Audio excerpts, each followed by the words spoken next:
Puji Tuhan, selamat malam Bapak Ibu yang diberkati oleh Tuhan, yang saya sapa dalam kasih Tuhan Yesus Kristus.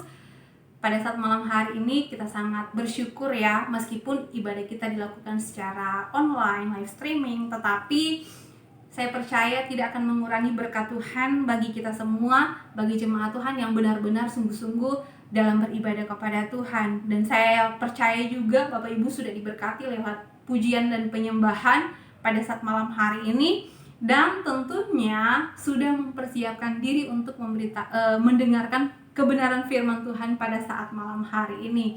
Dan saya secara pribadi mau mengucapkan terima kasih kepada keluarga gembala yang kembali mempercayakan saya untuk memberitakan firman Tuhan, renungan firman Tuhan kepada jemaat Tuhan. Tuhan Yesus memberkati kita semua, dan saya percaya firman Tuhan itu tidak akan pernah berlalu dengan sia-sia jikalau kita benar-benar membuka hati kita akan kebenaran firman Tuhan setiap kali kita mendengarkan firman Tuhan. Oke, pada malam hari ini kita masih berbicara mengenai garam dan terang dunia. Waktu-waktu yang lalu sudah banyak kali kita dengar lewat Bapak Ibu Gembala dan rekan-rekan hamba Tuhan yang lain yang sudah memberitakan firman Tuhan tentang garam dan terang dunia.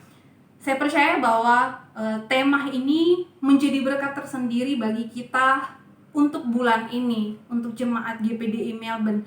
Ada banyak hal-hal yang Tuhan sampaikan dan mau sampaikan lewat tema besar ini, garam dan terang dunia, menjadi garam dan terang dunia. Kalau kita boleh buka kembali di dalam Matius 5 ayat yang 13 sampai ayat yang ke-16. Ini adalah ayat pokok kita pada saat malam hari ini dan tentunya pada bulan ini ya. Matius 5 ayat 13 sampai ayat yang ke-16. Di sana berbicara tentang garam dan terang dunia. Nah, kalau kita melihat sebelumnya pasal 5 ini adalah satu peristiwa yang Tuhan Yesus lakukan ketika Tuhan Yesus berada di bukit. Karena kita boleh melihat di pasal 5 ayat-ayat yang pertama, di sana diceritakan bahwa Tuhan Yesus berbicara bukan hanya kepada murid-muridnya saja pada waktu dia ada di bukit. Ketika Tuhan Yesus naik di bukit dan berbicara kepada orang-orang pada saat itu, bukan hanya berbicara kepada murid-murid Tuhan Yesus, tetapi dia berbicara kepada banyak orang, tidak terbatas jumlahnya, bahkan umurnya yang mengikuti Tuhan Yesus pada waktu itu. Dan di pasal 5 ini, di bagian pertama, sebelum Tuhan Yesus menerangkan tentang kamu adalah garam dan terang dunia, pada awalnya Tuhan Yesus berbicara tentang ucapan berbahagia. Berbahagialah orang yang miskin di hadapan Allah, berbahagialah orang yang berduka cita, berbahagialah orang yang lemah lembut, dan sebagainya. Tuhan Yesus memberitakan banyak hal kepada orang-orang pada saat itu ketika mereka mengikuti Tuhan Yesus. Nah, pada saat itu Tuhan Yesus juga mempergunakan waktu yang ada untuk memberitahu kepada banyak orang pada saat itu tentang garam dan terang dunia. Kalau kita melihat di ayat yang ke-13 sampai ayat yang ke-16, kalau kita melihat tentang apa arti dan tujuan dari garam dan terang dunia ini, garam dan terang dunia sebenarnya adalah sebuah identitas kita sebagai anak-anak Tuhan.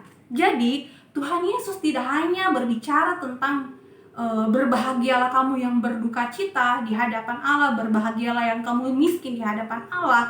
Bukan hanya itu saja yang Tuhan beritakan, tetapi Tuhan memberitahu kepada orang-orang, kepada murid-muridnya pada saat itu dan pada saat sekarang bagi kita semua, bahwa kita ini adalah garam dan terang dunia.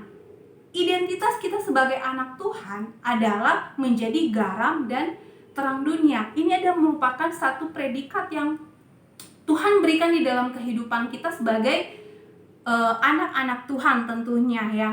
Menjadi garam dan terang dunia. Dan mungkin pernah ada di dalam kehidupan kita bertanya seperti ini.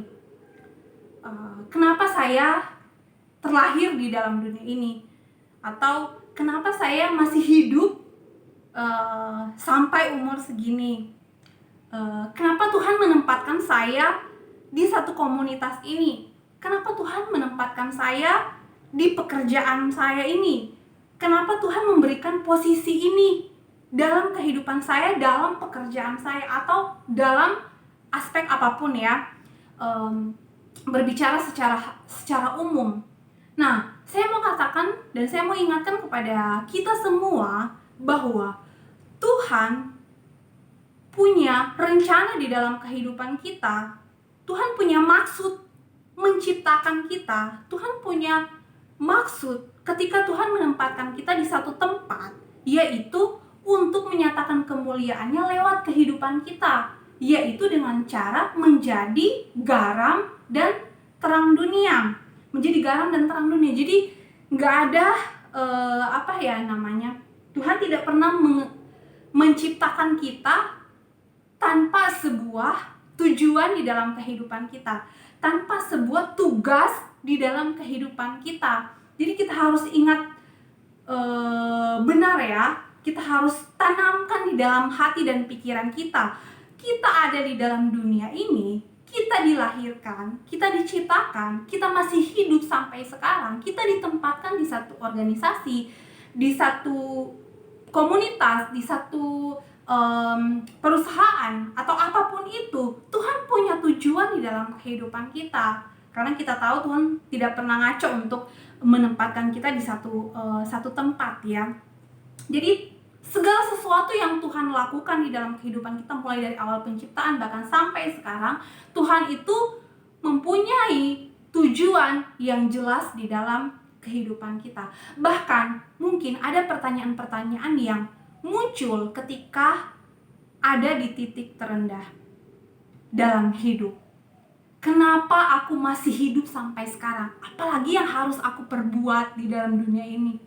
Mungkin dalam keadaan keputusasaan, atau mungkin dalam keadaan hilang harapan, sehingga mengeluarkan kata-kata atau pertanyaan atau pernyataan di dalam hidupnya, saya sudah tidak mempunyai tujuan hidup lagi, saya tidak mempunyai harapan lagi di dalam dunia ini. Untuk apa saya hidup lagi di dunia ini? Kita sama-sama belajar pada malam hari ini, itu semua adalah salah. Kita harus kembali berpikir, kita harus ingat kembali bahwa Tuhan menciptakan kita dengan tujuan. Tuhan menempatkan kita, Tuhan masih memberikan kesempatan kita untuk hidup sampai saat ini, bahkan sampai detik ini. Berarti Tuhan punya tujuan di dalam kehidupan kita, masih mempunyai rencana di dalam kehidupan kita. Jadi kembali lagi dengan tema besar kita pada saat malam hari ini, yaitu kita adalah garam dunia. Karena kalau kita melihat di dalam pasal 5 ini ayat yang ke-13, di bagian yang pertama, kamu adalah garam dunia, titik. Kamu adalah garam dunia. Tuhan itu bukan bilang, kamu akan menjadi garam dan terang dunia. Tidak. Kamu akan menjadi terang dunia. Tidak. Tetapi kamu adalah garam dan terang dunia. Itu artinya bahwa ini bukan hanya berupa identitas, tetapi tanggung jawab. Tuhan sudah memberikan tanggung jawab di dalam kehidupan kita, bahwa kita terang dunia, kita itu garam dunia. Tinggal actionnya saja. Apa yang harus kita lakukan dengan predikat atau identitas kita sebagai anak Tuhan yang merupakan garam dan terang dunia yang Tuhan sudah berikan di dalam kehidupan kita. Jadi simple saja sebenarnya. Kalau di pertanyaan-pertanyaan tadi ya, jujur saja saya sendiri pernah bertanya seperti itu. Kenapa saya masih hidup sampai sekarang? Kenapa saya ada di dalam dunia ini?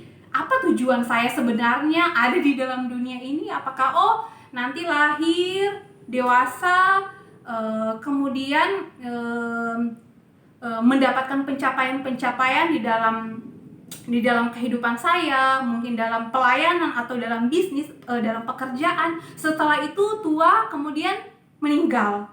Bukan hanya sekedar sampai di situ ternyata, tetapi Tuhan mau membuat hidup kita itu menjadi bermakna, menjadi berkat, apalagi apabila kita mau menerapkan apa yang Tuhan sudah katakan di awal tadi, yaitu menjadi garam dan terang dunia. Jadi simpel saja ya, Tuhan menjadikan kita atau menciptakan kita itu mempunyai tujuan.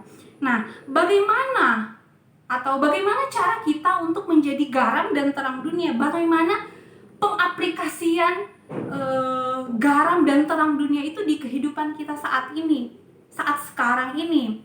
Nah, kita akan melihat contoh-contoh di dalam Alkitab.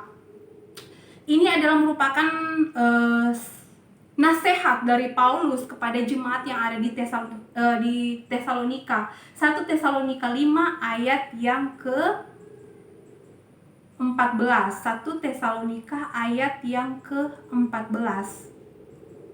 1 Tesalonika 5 ayat yang ke-14. Kalau saya boleh simpulkan kepada Bapak Ibu semua ya, ini adalah merupakan nasihat dari Paulus untuk jemaat yang ada di Tesalonika yang dilakukan oleh Timotius dan rekannya pada saat itu ketika mereka melayani jemaat yang ada di Tesalonika. Dan apa yang diingatkan atau dinasihatkan Rasul Paulus kepada pelayan-pelayannya atau kepada jemaat yang ada di Tesalonika pada saat itu, yaitu ayat yang ke-14, kami juga menasehati kamu saudara-saudara, tegurlah mereka yang hidup dengan tidak tertib, hiburlah mereka yang tawar hati, belahlah mereka yang lemah, sabarlah terhadap semua orang. Apa maksudnya ini dengan menjadi garam dunia?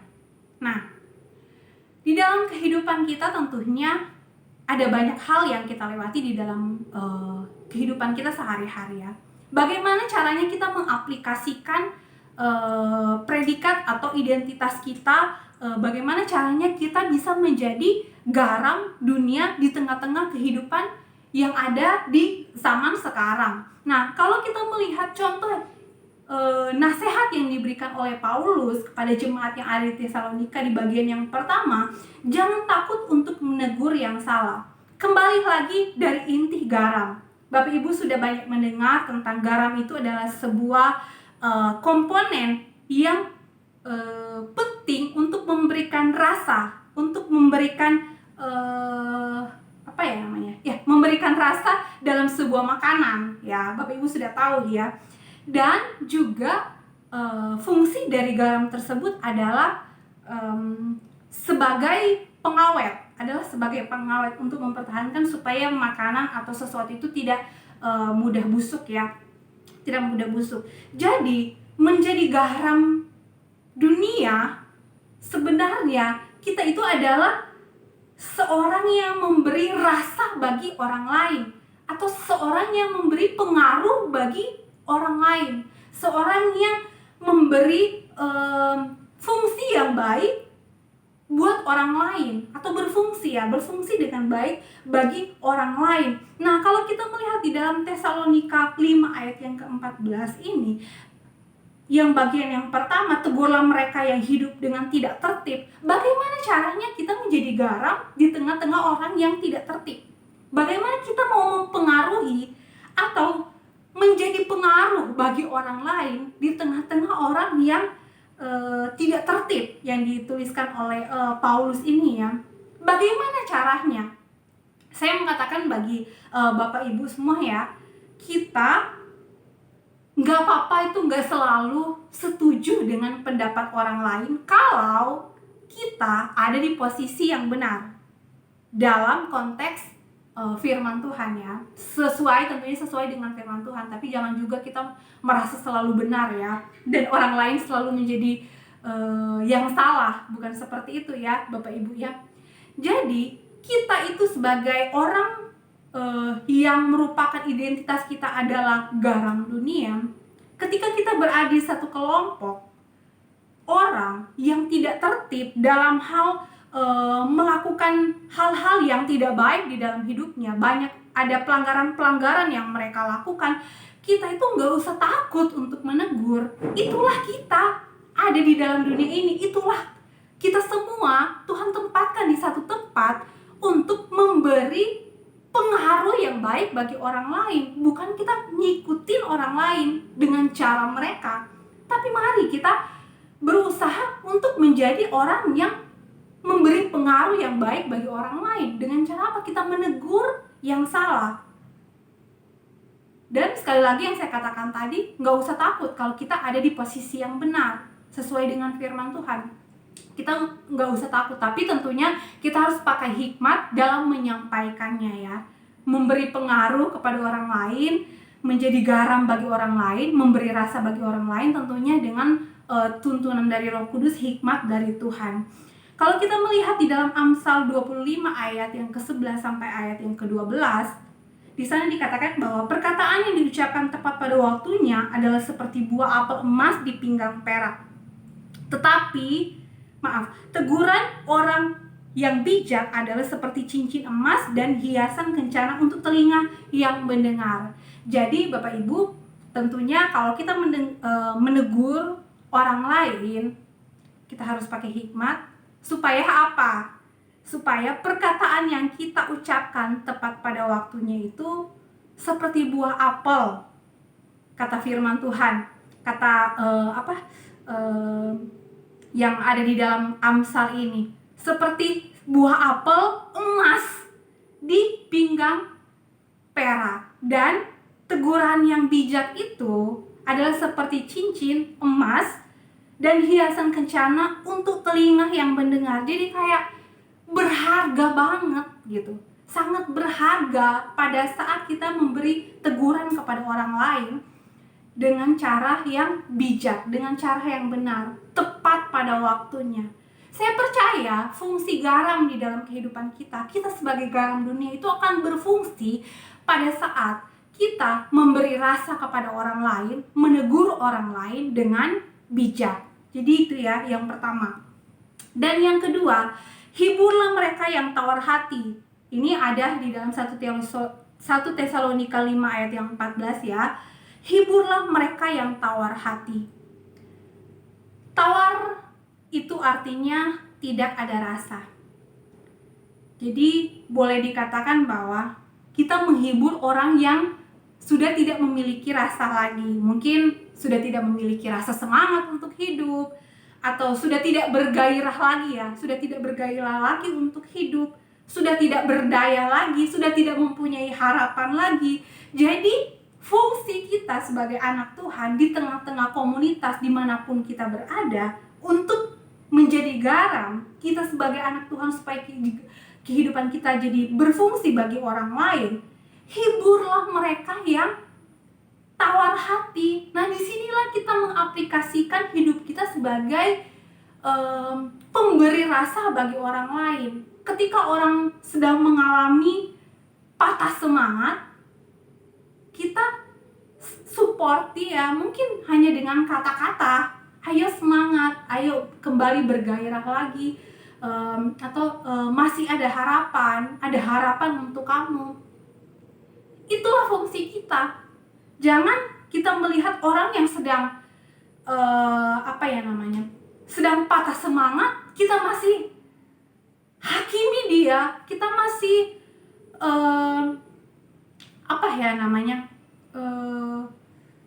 marahin dia, menunjukkan semua dosa-dosa yang dia lakukan, menunjukkan oh ya kamu begini, kamu sih begini. Itu semua ada waktunya saat kita menyampaikan hal-hal tersebut. Tetapi orang yang sudah dalam keadaan yang tidak semangat, atau patah hati, atau tawar hati, kehilangan harapan, kalau kita menyampaikan hal-hal itu, terkadang membuat kita itu semakin down. Orang yang mengalaminya itu semakin down, semakin hancur dan hancur lagi. Jadi dia mencari arah untuk mendapatkan yang menyenangkan hatinya, apa yang membuat dia itu melupakan semua peristiwa yang terjadi di dalam kehidupan dia. Kalau dia pergi ke jalan yang benar, ke arah yang benar, dia akan menjadi baik. Tapi kalau dia pergi ke tempat yang salah, tentunya dia akan semakin hancur, semakin dalam lagi, dan semakin dalam lagi. Jadi kalau kita temui, kita sebagai anak-anak Tuhan, kita temui orang-orang yang sedang patah semangat hari-hari ini, sedang tawar hati hari-hari ini, kita bantu mereka untuk berikan mereka semangat, berikan mereka support, berikan mereka harapan yang sudah kita terima di dalam Tuhan Yesus Kristus. Kita bagikan bagi mereka, kita ceritakan kepada mereka.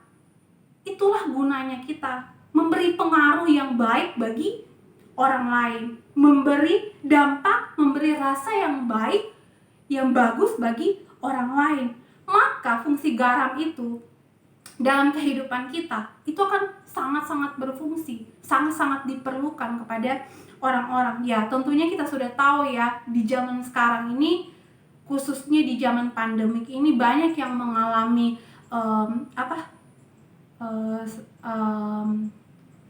sakit mental, boleh dikatakan hilang harapan, tidak semangat, bahkan banyak hal lagi yang terjadi di dalam kehidupan orang-orang pada saat ini, manusia pada saat ini, di masa pandemik ini, yang mungkin karena pekerjaan atau keluarga atau apapun itu, ya kita tahu bersama ya, atau mungkin juga kita pernah mengalaminya. Kalaupun kita pernah mengalaminya atau sedang mengalaminya, mari kita cari orang yang bisa memberikan rasa yang baik, yang bisa memberikan pengaruh yang baik di dalam kehidupan kita. Jangan sampai kita salah jalan ya. Kalau kita melihat di dalam Yesaya 35 ayat yang keempat, Yesaya 35 ayat yang keempat, Bapak Ibu boleh buka. Saya akan bacakan. Katakanlah kepada orang-orang yang tawar hati, kuatkanlah hati, jangan takut. Jadi ini tugas bukan hanya kepada hamba-hamba Tuhan, tetapi kepada kita semua. Katakanlah kepada orang-orang yang tawar hati, kuatkanlah hati, janganlah takut. Lihatlah, Allahmu akan datang dengan pembalasan dan ganjaran Allah. Ia sendiri datang menyelamatkan kamu, atau Ia sendiri datang menyelamatkan kamu. Jadi di sini bukan hanya tugas hamba-hamba Tuhan yang memberitakan ini, tapi tugas kita semua.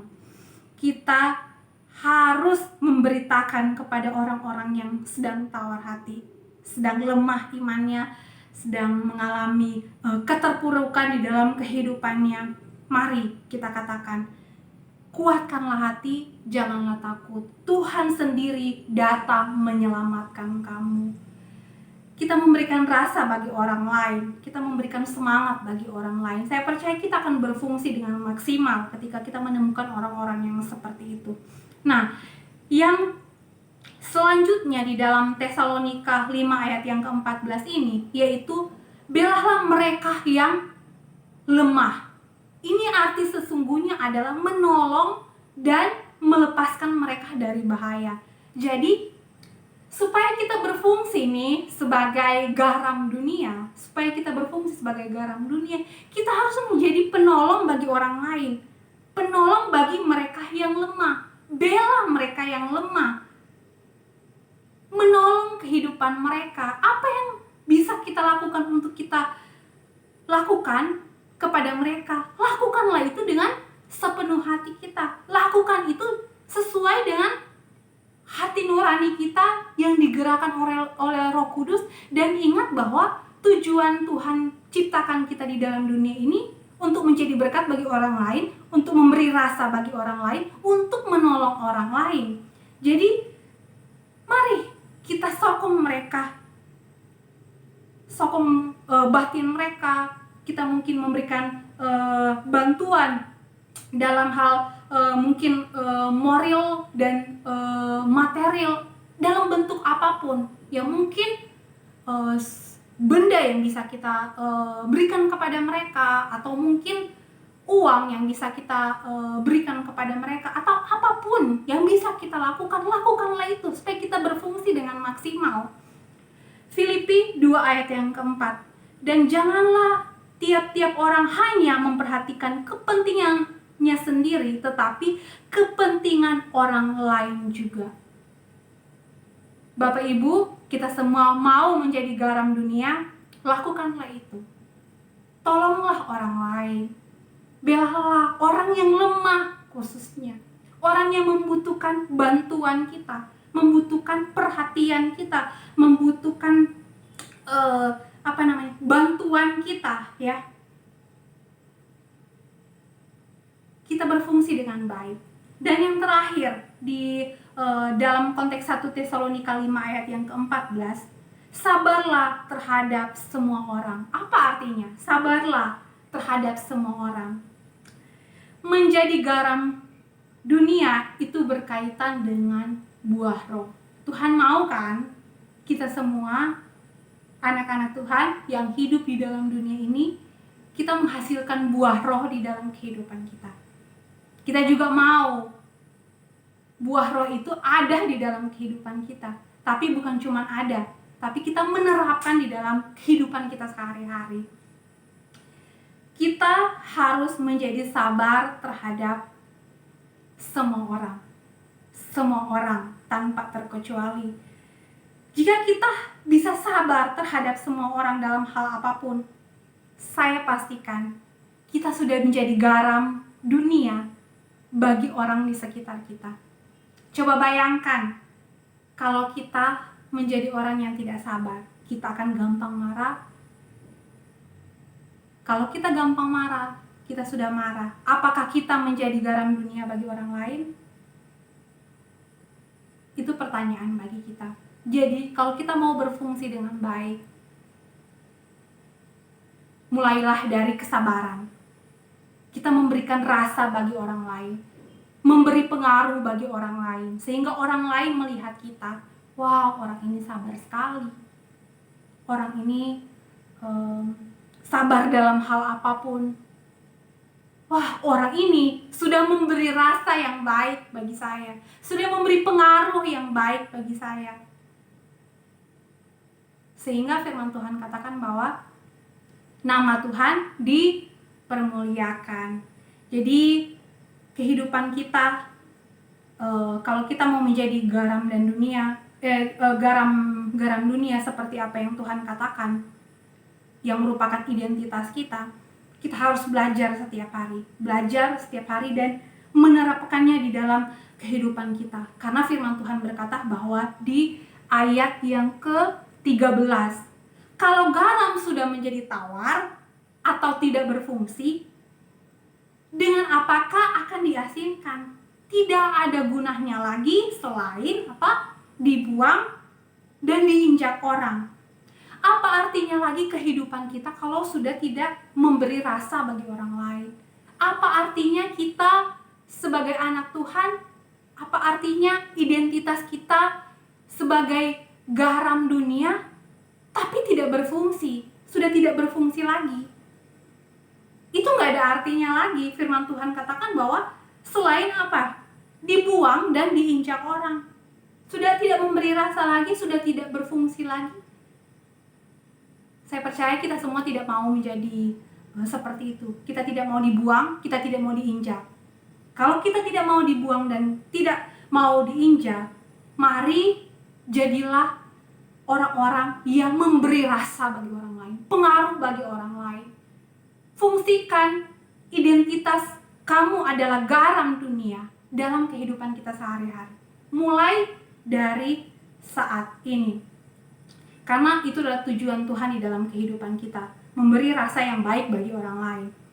Dan yang kedua, kalau tadi yang satu kamu adalah garam dunia, dan yang kedua adalah kamu adalah terang dunia. Firman Tuhan di dalam Yesaya 49 ayat yang ke-6, di sana dikatakan, saya akan bacakan, terlalu sedikit bagi kamu hanya untuk menjadi hamba-hambaku, untuk menegakkan suku-suku Yakub dan untuk mengembalikan orang-orang Israel yang masih terpelihara. Tetapi aku akan membuat engkau menjadi terang bagi bangsa-bangsa, supaya keselamatan yang daripadaku sampai ke ujung bumi. Jadi, aplikasinya dalam kehidupan kita, Yesaya 49 ayat 6 ini, Tuhan mau katakan bahwa kita itu tidak cukup jadi terang di tempat yang kecil. Kita itu tidak cukup menjadi terang hanya untuk keluarga kita saja. Kita itu diciptakan untuk menjadi terang bagi dunia ini. Karena firman Tuhan berkata di bagian yang pertama, terlalu sedikit bagimu hanya untuk menjadi hambaku, untuk menegakkan suku-suku Yakub. dan untuk mengembalikan orang-orang Israel yang masih terpelihara. Tuhan itu punya tujuan yang lebih besar lagi bagi setiap anak Tuhan yang mempunyai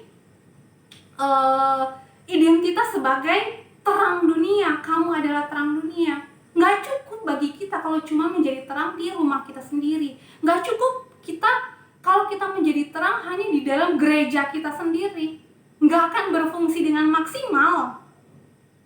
Tuhan mau apa? Tetapi aku akan membuat engkau menjadi terang bagi bangsa-bangsa, supaya keselamatan yang daripadaku itu sampai ke ujung bumi. Tuhan mau kita itu menjadi terang bagi banyak bangsa-bangsa, banyak orang lagi, atau mungkin di luar dari keluarga kita, kepada teman-teman kita, dimanapun kita berada, mereka yang belum tahu tentang terang itu. Jadi ingat bahwa Tuhan itu tidak pernah ngaco untuk menciptakan kita. Tuhan itu punya tujuan bagi kita. Apalagi Dia sudah memberikan identitas kita sebagai terang dunia ya, untuk membawa terang bagi bangsa-bangsa supaya keselamatan daripada Tuhan itu sampai ke ujung bumi. Bagaimana orang bisa melihat terang yang ada di dalam kehidupan kita kalau kita tidak mau pergi, kalau kita tidak mau keluar, atau kalau kita tidak memperlihatkan terang itu dalam kehidupan kita? Matius 5 ayat yang ke-14 sampai ayat yang ke-15. Tidak mungkin orang menyalakan pelita kemudian meletakkannya di bawah gantang. Nggak ada gunanya kita nyalain pelita, lampu, kemudian kita tutupin dengan gantang. Nggak akan berfungsi dengan baik. Jadi yang Tuhan mau itu, pelita itu harus bisa menerangi sekitarnya, di tempat, di lingkungan di mana pelita itu ada. Kota yang terletak di atas gunung tidak mungkin tersembunyi. Maksudnya adalah, yang dimaksud oleh kota yang terletak di atas gunung tidak mungkin tersembunyi, maksudnya adalah sejauh, setinggi apapun orang itu berada, maksudnya orang yang kita akan terangi itu berada, setinggi apapun boleh dikatakan dosanya, sejauh apapun dia sudah melangkah di dalam dosa, itu kita bisa jangkau dengan terang yang ada di dalam kehidupan kita. Kita bisa jangkau mereka, karena firman Tuhan berkata bahwa kota yang terletak di atas gunung tidak mungkin tersembunyi. Di atas gunung gelap, secara logika udah gelap, nggak ada nggak ada harapan untuk kita mungkin bisa ke sana, atau mungkin ada penerangan di sana. Tidak akan mungkin, karena nggak ada yang hidup di sana selain binatang ya, selain binatang-binatang. Tetapi yang dimaksudkan di sini adalah kita bisa membawa terang bahkan sampai kepada mereka yang ada di atas gunung, sampai kepada kota-kota yang jauh, yang ada di dalam kegelapan, meskipun secara logika tidak bisa kita menjangkaunya, tetapi oleh terang yang ada di dalam kehidupan kita, kita bisa melakukannya. Jadi terang yang Tuhan berikan di dalam kehidupan kita khususnya, itu bisa menerangi apapun juga. Itu bisa menerangi apapun juga dan membawa itu pada keselamatan, kemuliaan Tuhan Yesus Kristus. Yang terakhir di ayat yang ke-16, terang itu harus bercahaya. Firman Tuhan berkata bahwa demikianlah hendaknya terangmu bercahaya di depan orang, supaya mereka melihat perbuatanmu yang baik dan memuliakan Bapamu yang di surga. Terang itu harus bercahaya. Kenapa di sini penegasannya bukan cuman sama seperti yang di atas, kamu adalah terang dunia. Tetapi ada penegasan lagi di ayat yang ke-16. Terang itu harus bercahaya. Pastikan terang yang ada di dalam kehidupan kita untuk bisa menerangi orang yang lain, untuk bisa menerangi kota yang berada di atas gunung. Terang kita itu harus benar-benar bercahaya, bukan menjadi seperti lampu yang terangnya yang mungkin sebentar lagi akan redup, atau sebentar lagi akan tidak berfungsi lagi. Kita jangan menjadi seperti penerang yang seperti itu, tetapi kita menjadi seorang yang membawa terang, atau terang yang di dalam kehidupan kita itu bercahaya, yang benar-benar membawa orang kepada keselamatan, menunjukkan jalan yang benar, menunjukkan jalan yang menuju kepada Kristus, kepada apa yang Tuhan mau. Bagaimana caranya supaya terang kita itu bercahaya? Terang, Tuhan sudah memberikan kita terang, kita sudah menjadi anak terang. Dan bagaimana supaya terang itu bisa bercahaya? Tentunya kita tidak cukup hanya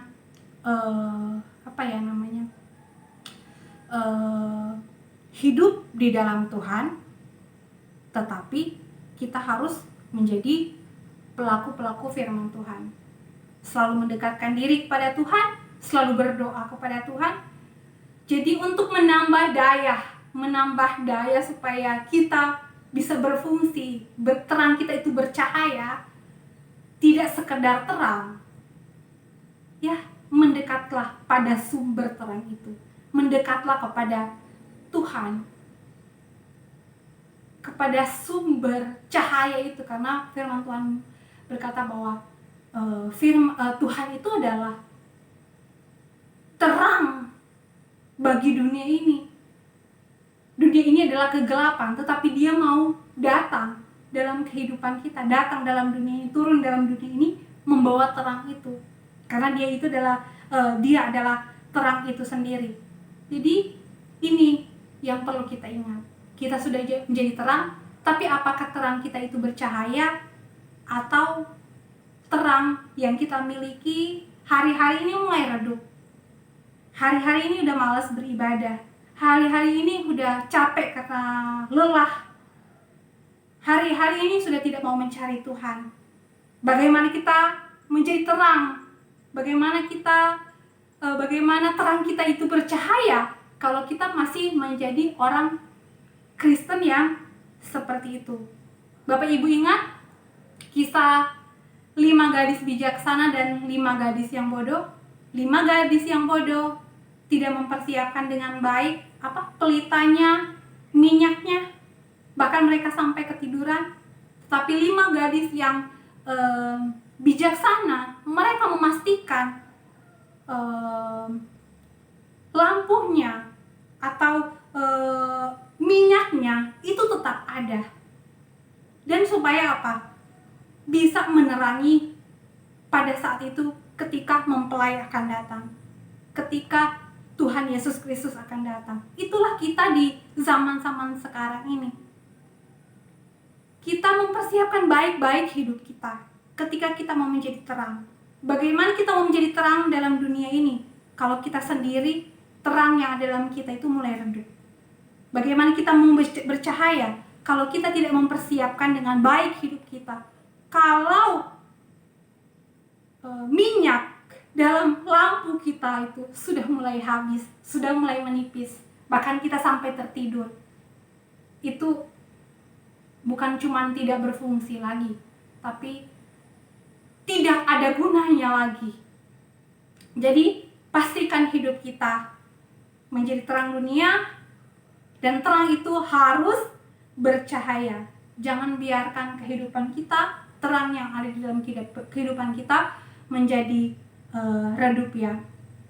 Dan ingat bahwa semua tanggung jawab yang Tuhan berikan di dalam kehidupan kita akan kita pertanggungjawabkan di hadapan Tuhan. Kalau Tuhan sudah katakan bahwa kamu adalah garam dunia, kamu adalah terang dunia, lakukanlah itu dengan maksimal, dengan baik bagi kita dan bagi sesama untuk kemuliaan Tuhan. Karena satu saat nanti ketika kita berhadapan dengan Kristus, kita berhadapan muka dengan Tuhan Yesus Kristus, kita akan mempertanggungjawabkan semuanya di hadapan Tuhan. Tuhan tolong kita semua supaya memberikan dampak yang baik, memberikan rasa yang baik, memberikan pengaruh yang baik, dan kita boleh menjadi terang bagi banyak orang. Tuhan Yesus memberkati kita semua, dan kiranya Tuhan tolong Roh Kudus memeteraikan lebih jauh lagi di dalam kehidupan kita untuk kita bisa lakukan di kehidupan kita sehari-hari. Puji Tuhan, terima kasih. Saya serahkan kepada Bapak Gembala.